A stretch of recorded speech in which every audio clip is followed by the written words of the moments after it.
En 1615, dans un dojo isolé en montagne, au Japon féodal, un maître posa à son élève une question qui allait tout changer. « Teishi, si tu fais face à 10 ennemis avec ton sabre, combien peux-tu en tuer ?» Le jeune samouraï répondit avec assurance « Les 10, maître !» Le vieux maître secoua la tête. « Faux. Tu n'en tueras aucun. Car au moment où tu penses à en tuer 10, tu as déjà perdu face au premier. » Voilà le paradoxe que chaque samouraï devait résoudre. La vraie victoire ne vient pas de l'action, mais de la présence. Pas de la technique, mais de l'esprit. Pas du sabre dans ta main, mais du silence dans ton âme. Les samouraïs qui comprenaient cela devenaient des légendes. Ceux qui ne comprenaient pas devenaient des cadavres. Et voici ce que personne ne te dit. Ce principe ne parle pas de combat. Il parle de vie. En ce moment même, tu mènes 10 combats. Le travail, les relations, la santé, le sens. Et tu les perds tous pour la même raison que ces samouraïs morts il y a 400 ans. Tu es partout, sauf ici. Tu penses à 10 ennemis au lieu de faire face à celui qui est devant toi. La question est simple. Es-tu prêt à apprendre ce que les samouraïs savaient? Chapitre 1. L'éveil. La honte de Teishi. Nous sommes en 1615, Japon féodal. Le shogunat Tokugawa a unifié le pays après des siècles de guerre civile. Mais dans les montagnes de Aida, un dojo continue d'entraîner les guerriers à l'ancienne. Teishi avait 17 ans quand la honte l'a trouvé. Il s'entraînait dans ce dojo depuis 5 ans. 5 ans de pratique du sabre, de méditation, d'étude des classiques. Il exécutait les coupes à la perfection. Ses frappes étaient rapides, précises, techniquement irréprochables. Mais il avait un problème que l'entraînement ne corrigeait pas. La peur. Pendant les combats d'entraînement au Bokken, son esprit s'emballait. Et si je me fais toucher? Et si je perds? Et si le maître voit ma faiblesse? Son corps se raidissait, sa respiration devenait courte, sa technique parfaite s'effondrait. Les autres élèves murmuraient. Teishi a une bonne forme, mais pas d'esprit. Il pense trop, il ne réussira jamais l'épreuve. L'épreuve finale, celle qui séparait l'élève du samouraï. Un vrai duel, avec de vrais sabres, contre un maître. Pas jusqu'à la mort, mais jusqu'au moment où la mort devient inévitable. La plupart des élèves passaient cette épreuve à 18 ans. Teishi avait déjà 17 ans et demi. Et son maître, Yamamoto Sensei, n'en avait même pas parlé. Un soir, après l'entraînement, Teishi s'approcha de son maître. Le vieil homme était assis en seiza devant le sanctuaire du dojo, les yeux fermés. Teishi s'agenouilla et attendit. 5 minutes, 10 minutes, 15 minutes. Enfin, Yamamoto Sensei ouvrit les yeux. « Maître », dit Teishi d'une voix tremblante, « quand serai-je prêt pour l'épreuve ?» Le maître l'observa longuement. Ses yeux avaient vu 100 batailles, formé 1000 élèves. Il voyait tout. « Tu es prêt techniquement, dit-il. Mais être prêt techniquement ne veut rien dire. Je ne comprends pas, maître. Lève-toi. Prends ton sabre. » Teishi leva son sabre. Ses mains tremblaient. Son maître était désarmé, à genoux. C'était l'ouverture parfaite, mais quelque chose l'arrêta. « Je ne peux pas, maître. »« Pourquoi ?»« Parce que vous êtes mon maître. Ce serait un manque de respect. » Le visage de Yamamoto Sensei se durcit. « Du respect ? Non. Tu te mens à toi-même. La vérité, c'est que tu as peur. Peur de ce qui se passe après le coup. Peur de ma réaction. Peur de l'échec. Ton esprit est en 10 endroits, sauf celui qui compte. Ici, maintenant. » Ces mots frappèrent Teishi comme des coups physiques. Tant que tu n'apprendras pas à être présent, tu ne seras jamais samouraï. Tu seras un cadavre avec une bonne technique. Va méditer là-dessus. Cette nuit-là, Teishi ne dormit pas. Il resta assis dans sa petite chambre, regardant la lune à travers la fenêtre. 5 ans dévoués à devenir samouraï. 5 ans de sacrifice, de douleur, de discipline. Et il échouait non pas à cause de son corps, mais à cause de son esprit. Il se rappela les mots du maître. Ton esprit est en 10 endroits. C'était vrai. À chaque combat, il pensait au résultat, à son image, à l'échec. Jamais à l'instant réel. À l'aube, Teishi prit une décision. Il trouverait la réponse. Quel qu'en doive le prix. Chapitre 2. Le principe Shoshin, l'esprit du débutant. Le lendemain matin, Yamamoto Sensei annonça « Aujourd'hui, pas de pratique du sabre. Aujourd'hui, nous nettoyons. » Les élèves gémirent intérieurement, mais ne montraient rien. Discipline. Toute la journée, ils balayèrent le dojo, lavèrent les sols, nettoyèrent les armes, organisèrent le sanctuaire. Travail manuel, tâche sans esprit. Du moins, c'est ce que Teishi pensait. Il balayait le même plancher en bois qu'il avait balayé des centaines de fois. Son esprit vagabondait. C'est inutile, je devrais m'entraîner. L'épreuve approche, je dois améliorer ma technique, pas perdre du temps à nettoyer. Puis, il remarqua quelque chose. Le maître balayait aussi, mais il balayait différemment. Chaque geste du balai était délibéré, concentré, complet. Lorsqu'il balayait à gauche, il balayait entièrement à gauche. Lorsqu'il balayait à droite, il balayait entièrement à droite. Il y avait une qualité dans son mouvement, une présence qui transformait la tâche banale en quelque chose de presque sacré. Teishi regardait, fasciné. Après le nettoyage, le maître l'appela. « Qu'as-tu appris aujourd'hui, Teishi ?» Teishi hésita. « Que le dojo doit rester propre ?» Yamamoto Sensei sourit. « Faux, viens avec moi. » Ils marchèrent vers une petite salle de méditation derrière le dojo principal. À l'intérieur, un seul rouleau était accroché au mur, 2 caractères en calligraphie élégante. Shuen Shoshin. Le maître dit « L'esprit du débutant ». Sais-tu ce que cela signifie ? Approcher toute chose comme un débutant. Plus profondément, quand un débutant prend un sabre pour la première fois, qu'y a-t-il dans son esprit ? Teishi réfléchit. La curiosité, l'attention portée à l'apprentissage. Oui. Et quoi d'autre ? Rien d'autre. Juste le sabre, juste cet instant. Exactement. L'esprit du débutant est vide d'attente, vide de peur, vide de partout sauf d'ici. Le débutant ne pense pas à devenir le meilleur sabreur, il pense seulement à cette prise, cette posture, ce mouvement. Le maître s'assit à genoux. Teishi l'imita. Maintenant dis-moi, Teishi, quand tu balais le sol, où est ton esprit ? Teishi sentit la honte monter. Partout ailleurs, à penser à l'entraînement, à l'épreuve, à l'avenir. Et quand tu combats avec le bokken, c'est la même chose. Penser au résultat, à bien paraître, à ne pas échouer. Donc tu n'es jamais réellement présent pour quoi que ce soit.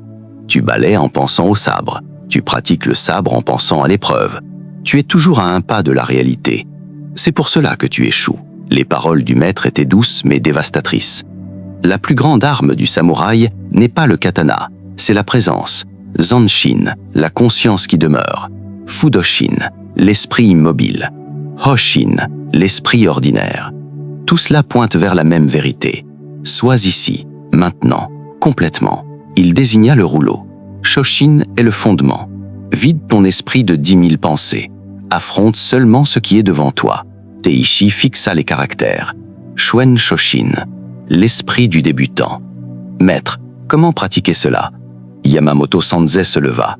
À partir de demain, tu t'entraîneras différemment. Chaque tâche que tu fais, manger, marcher, balayer, pratiquer le sabre, tu la feras avec attention totale. Quand tu manges, tu manges. Quand tu marches, tu marches. Quand tu balances ton sabre, il n'y a que le sabre, rien d'autre n'existe. Pendant combien de temps ? Jusqu'à ce que tu comprennes. 1 mois, 1 an ou jamais. Cela dépend de toi.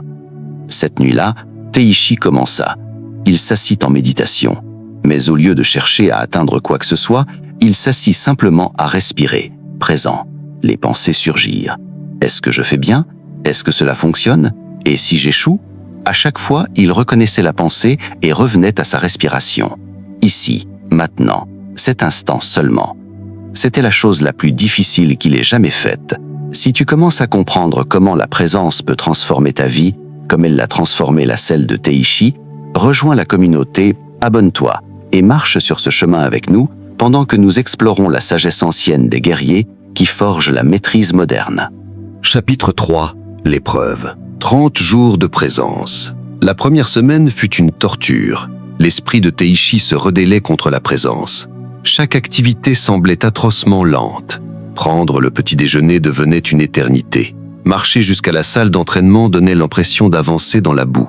Son esprit criait « C'est inutile, tu perds du temps ». Les autres progressent pendant que tu te contentes d'être présent. Mais il continua, parce que le maître lui avait donné un chemin et Teishi le suivrait jusqu'au bout. La deuxième semaine apporta un changement. Pendant la méditation du matin, Teishi vécut quelque chose d'étrange. Pendant quelques secondes seulement, le bavardage constant de son esprit s'arrêta. Pas parce qu'il l'avait forcé, il s'est simplement arrêté. Dans cet espace de silence, il entendit le vent dans les arbres dehors, les craquements du bâtiment en bois, son propre battement de cœur. Cela ressemblait à un réveil après un rêve, comme s'il avait dormi toute sa vie et ouvrait soudain les yeux pour la première fois. Le moment passa, le bavardage mental revint. Mais désormais, Teishi savait que le silence était possible, la présence était réelle. Il intensifia sa pratique. En balayant, il devenait le balayage, le mouvement du balai, le son des poils sur le bois, la sensation dans ses bras constituait tout son univers. En mangeant, il goûtait chaque grain de riz, il mâchait lentement, vivait l'acte simple de nourrir le corps. En marchant, chaque pas était complet, talon à orteil. Le poids se déplaçait. L'équilibre s'ajustait. Les autres élèves pensaient qu'il avait perdu la raison. Teishi marche comme un vieil homme maintenant. Il mange comme un moine. A-t-il renoncé à devenir samouraï? Mais le maître observait, ne disait rien, attendait. La troisième semaine apporta la véritable épreuve, une séance d'entraînement. Teishi affronta un autre élève, un combattant talentueux nommé Kenji, qui avait déjà réussi son examen final. Ils tenaient tous deux des bokken. L'ancien Teishi aurait pensé « Kenji est meilleur que moi, et si je perds devant tout le monde, je dois impressionner le maître ». Le nouveau Teishi se tenait simplement présent, conscient. Kenji attaqua. Une frappe rapide par le haut et quelque chose de miraculeux se produisit. Le corps de Teishi bougea sans penser. Il esquiva, dévia et contre-attaqua dans un seul mouvement fluide. Aucune pensée, aucune hésitation, une réponse pure. Kenji recula, choqué. Ils se replacèrent, combattirent encore. Cette fois, Teishi ne combattait pas Kenji. Il était simplement présent avec l'instant. Quand Kenji bougeait, Teishi répondait, non pas depuis une technique stockée en mémoire, mais depuis une conscience immédiate. C'était comme si le combat se déroulait à travers lui et non par lui. Le duel se termina. Kenji s'inclina profondément. C'était différent, tu as changé. Teishi s'inclina à son tour, sans rien dire. Mais en lui, la compréhension naissait. La présence n'était pas seulement une pratique de méditation, elle était la source de toute la puissance du guerrier. Quand tu es pleinement présent, tu ne réagis pas depuis la peur ou la pensée. Tu réponds depuis la conscience. Et la conscience est toujours plus rapide, toujours plus appropriée, toujours plus puissante que la pensée. Ce soir-là, le maître l'appela. « Demain, dit Yamamoto Sensei, tu affronteras ton épreuve finale. » Teishi sentit la peur monter, puis la laissa passer. Ici, maintenant, seulement cet instant. « Oui, maître, je suis prêt. » Pour la première fois, en 5 ans. C'était vrai. Chapitre 4. Psychologie du guerrier. La science de la présence. Avant de poursuivre l'histoire de Teishi, comprenons ce qui se passait réellement dans son cerveau. Les neurosciences modernes ont découvert ce que les samouraïs savaient il y a 400 ans. La présence est une compétence qui s'entraîne et qui modifie physiquement la structure du cerveau. Quand Teishi pratiquait la présence, il désactivait son réseau du mode par défaut, le DMN. C'est le réseau cérébral responsable de l'errance mentale, de la pensée centrée sur soi et de l'anxiété liée au passé et au futur. Chaque fois qu'il ramenait son attention au moment présent, il renforçait son cortex préfrontal, la région qui contrôle l'attention, la régulation émotionnelle et les fonctions exécutives. Ce n'est pas du mysticisme, ce sont des changements cérébraux mesurables. Des études sur des pratiquants de la méditation montrent une augmentation de la densité de matière grise dans les zones qui contrôlent l'attention et une diminution de l'activité dans les zones liées à la réponse de peur et à l'anxiété. Les samouraïs n'avaient pas d'IRM, mais ils comprenaient parfaitement le principe. Miyamoto Musashi, le plus grand sabreur de l'histoire japonaise, écrivit dans Le livre des 5 anneaux « En stratégie, il est important de voir les choses lointaines comme si elles étaient proches, et de prendre une vue distante des choses proches. C'est la présence, la capacité d'être ici tout en gardant la perspective, la capacité de faire face aux dangers immédiats sans perdre son calme. Takuan Soho, le maître zen qui conseillait de nombreux samouraïs, l'expliquait ainsi. L'esprit doit toujours être dans un état de flux, car lorsqu'il s'arrête quelque part, le flux est interrompu, et c'est cette interruption qui nuit au bien-être de l'esprit. La psychologie moderne appelle cela l'état de flow. Les samouraïs l'appelaient mushin, l'esprit sans esprit. Mais il existe une couche plus profonde. Quand Teishi combattait Kenji en étant pleinement présent, son amygdale, le centre de la peur du cerveau, avait moins de contrôle sur ses réponses. Son corps accédait aux mouvements entraînés sans l'interférence de la pensée consciente. C'est ce que les samouraïs voulaient dire par « esprit sans esprit ». Cela ne signifie pas ne pas avoir de pensée, cela signifie que les pensées ne te contrôlent pas. Le Hagakure, un guide pratique du comportement des samouraïs, affirme que la méditation sur la mort inévitable doit être pratiquée quotidiennement. Chaque jour, lorsque le corps et l'esprit sont en paix, on doit méditer sur le fait d'être déchiré par des flèches, des fusils, des lances et des sabres. Cela semble morbide, mais c'est une psychologie brillante. En acceptant pleinement la mort, l'heure ultime, les samouraïs se libéraient de la paralysie de la peur. Ils comprenaient que l'on ne contrôle pas les résultats, on contrôle seulement la présence. Quand tu es pleinement présent, la peur ne disparaît pas, mais elle ne te contrôle plus. Tu la ressens, tu la reconnais, et tu agis quand même. C'est le Fudoshin, l'esprit immobile. Non pas immobile face aux émotions, mais immobile face au besoin de réagir aux émotions. Teishi avait découvert cela, non pas en le lisant, mais en le vivant. À travers 30 jours de choix de la présence plutôt que la distraction, de la conscience plutôt que la pensée, de l'être plutôt que le devenir, il allait maintenant affronter l'épreuve ultime. Si ce voyage dans le Japon féodal résonne en toi, si tu es prêt à apprendre les pratiques samouraïs qui forgent une présence inébranlable, abonne-toi à cette chaîne. Nous construisons une communauté de guerriers qui choisissent la conscience plutôt que la distraction, la présence plutôt que la performance.